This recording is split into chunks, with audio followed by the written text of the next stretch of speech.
Sérgio Moro, candidato do PL, ele que recebeu o apoio formal de Flávio Bolsonaro no Paraná. No cenário número 1 tem 35%, no cenário 2 tem 42%, então ele está na liderança, né, nos dois cenários testados.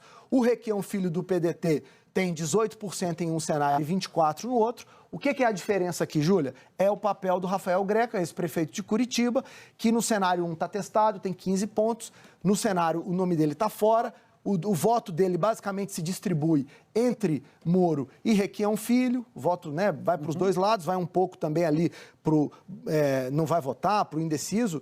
Então, esse é um nome que pode fazer a diferença para dar mais ou menos vantagem.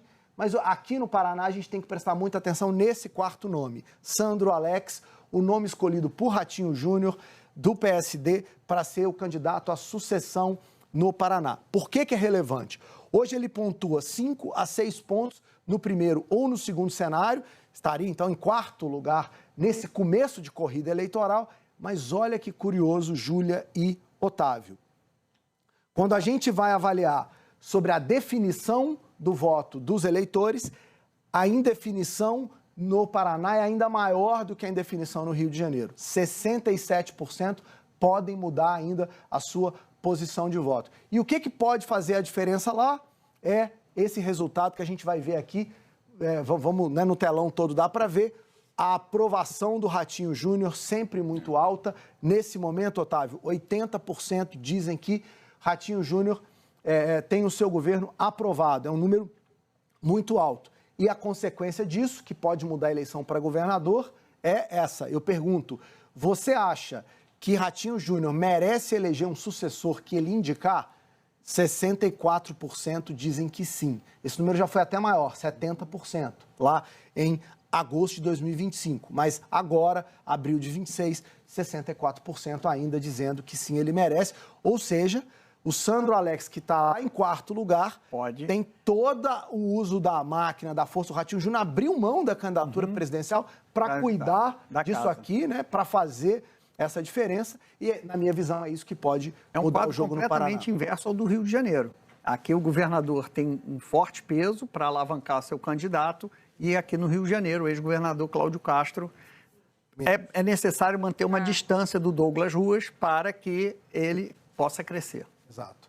E aí, Júlia, por que esse dado é importante?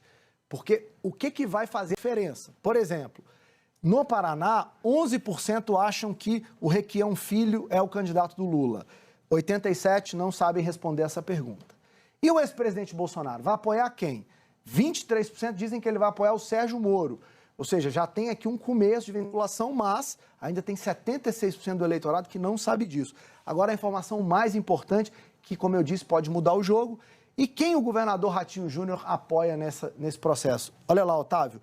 82% não sabem, 0% dizem que é o Requião Filho, o Moro, 5%, 3% o Rafael Greca e olha o Sandro Alex, 8%. Ou seja, ainda tem muito espaço para que essa boa aprovação e o merecimento do Ratinho Júnior sejam convertidos em apoio eleitoral para o Sandro Alex. Vamos acompanhar se o aumento dessa vinculação entre o atual governador e o seu candidato são capazes de alavancar o seu resultado de intenção de voto. É muito importante a gente acompanhar isso, porque o Moro, como eu estava dizendo, tem um potencial de voto altíssimo no Paraná. 50% dizem que conhecem e poderiam votar no Sérgio Moro para o governo. A rejeição dele é de 37%, só 13% não o conhecem. O Greca, que foi prefeito de Curitiba, 34% é o potencial de voto dele, 33% no estado ainda não o conhecem, ele foi prefeito, mas nem todo mundo conhece, 33% não votariam nele de jeito nenhum.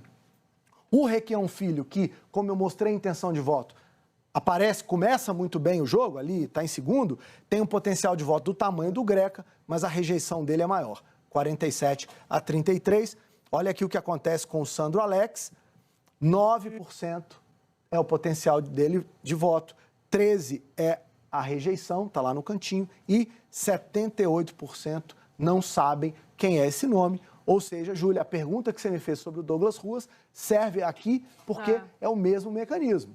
Quanto mais esse nome for conhecido, mais vinculado ao governador Ratinho Júnior, é aí que está a chance dele né, tem um desempenho eleitoral maior. Vamos ver se vai acontecer, porque o Moro tem potencial de voto muito alto no Paraná.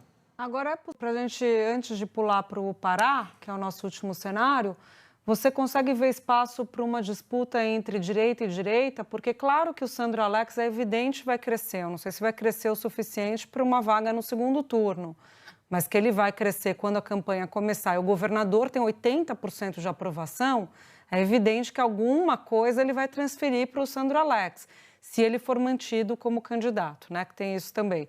Mas se o governador conseguir fazer de maneira razoavelmente bem-sucedida essa transferência, você vê espaço para uma disputa no Paraná entre direita e extrema-direita?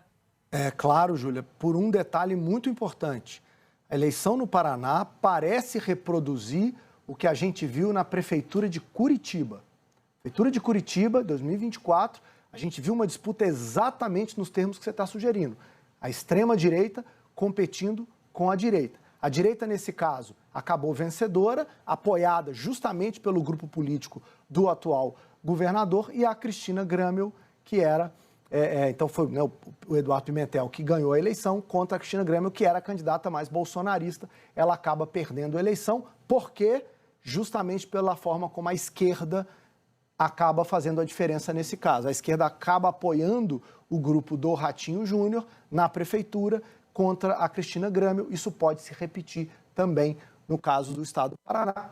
Lembrando que Sérgio Moro tem hoje um potencial de voto muito grande. Me parece que a disputa ele é o nome da eleição, e o Sandro Alex tentando, de alguma maneira, crescer com